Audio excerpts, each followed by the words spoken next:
देखिए गड़बड़ी ना 6134 वोट है। 6134 वोट उन लोगों की है जो बीजेपी के पटके पहन रखे हैं। उनके फोटो भी धीरे धीरे आपके पास पहुंचने शुरू हो जाएंगे। और ये 6134 वोट केवल और केवल बीजेपी को चुनाव जिता के गई है। इन लोगों को शर्म आनी चाहिए इस बात की कि सरकार बेशक इनकी है, इन्होंने लोकतंत्र की हत्या करी है। और इसकी शिकायत जहां तक बात है तो हम डीसी को भी कर चुके हैं, राज्य चुनाव आयोग को भी भेज चुके हैं। ये पूरी लिस्ट बाकायदा पूरी लिस्ट हमने इसलिए भेजी है ताकि कल को ये ना कहे हमें लिस्ट नहीं मिली, हमें नहीं पता किसकी डबल वोट है। ये डबल वोटर की लिस्ट भी भेजी है और अब चुनाव जाने की भी तैयारी है। कोर्ट का खटखटा है? बिल्कुल बिल्कुल, कोर्ट के अलावा हमारे कोई इलाज नहीं है, क्योंकि जिस हिसाब से इन्होंने लोकतंत्र की हत्या करी है वो वाकई में बड़ी शर्मनाक और बेहद निंदाजनक ये स्थिति है बहादुरगढ़ के लिए। क्योंकि अगर इन लोगों को काम ही कुछ करना होता तो कम से कम लोकतंत्र की हत्या ना करते। इन लोगों को सिर्फ कमीशन खाने से मतलब है, इन लोगों को सिर्फ और सिर्फ अपनी भ्रष्टाचार से मतलब है। जिस हिसाब से ठेकेदारों के चेक रुकवाए हैं वो बहुत बड़ा मामला है। कि मैं ये पूछना चाहता हूँ, इन्होंने ठेकेदारों के चेक अगर काम हो गया था तो रुकवाए क्यों? इनका मकसद है कमीशन खाना, और ये अपने कमीशन के लिए अब थोड़े दिन में लड़ाई भी। हम कहेंगे हम ना तुम्हें लेने देंगे ना उनको लेने देंगे, ये जनता का पैसा है, जनता के काम आएगा। स्थानीय निर्वाचन अधिकारी को शिकायत की थी? बिल्कुल शिकायत की थी, लेकिन उन्होंने अपनी मना कर दिया कि मैं कुछ नहीं कर सकता, चुनाव हो चुके हैं, मैं कुछ नहीं कर सकता। इसलिए हमने आगे राज्य चुनाव आयोग और कोर्ट का दरवाजा खटखटाया। पहले पता नहीं चला था चुनाव से? पहले इसलिए नहीं पता चला क्योंकि ये जो इन्होंने वोटर लिस्ट है, बूथ वाइज वोटर लिस्ट बाद में जारी की।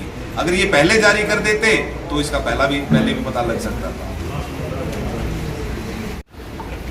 देखिए, इसके खिलाफ हम शिकायतें करेंगे। बहुत कम मतों से मैं हारी हूँ, तो लोगों का बिल्कुल विश्वास है मुझ पर, उनकी उम्मीदों पे मैं खरी उतरूँगी। एक प्रबल विपक्ष की भूमिका मैं निभाऊंगी और भ्रष्टाचार को उजागर करने में मैं जनता का साथ दूंगी। इसकी शिकायत कैसे करेंगे जो फर्जी वोटर्स तैयार किए गए, दोहरे वोट बनाए जैसे राज साहब ने बताया कि डीसी जी ने तो अपनी मजबूरी बता दी कि वो कुछ नहीं कर सकते, क्योंकि देखिए जो अधिकारी है वो प्रशासन का दबाव उन पर होता है।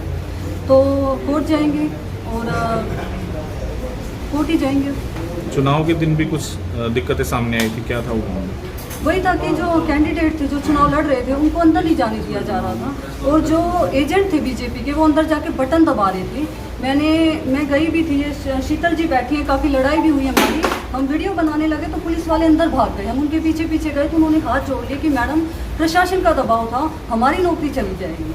तो वहाँ पे हम इसलिए थोड़े से सॉफ्ट पड़े क्योंकि 1.5-2 घंटा, जैसे 31 वार्ड में 1.5-2 घंटा धांधली हुई है और प्रॉपर बोकस वोट वहाँ पे गई है। वहाँ से हालांकि मैं चुनाव जीती हूँ पर मेरा मार्जिन और बड़ा होना था वहाँ से।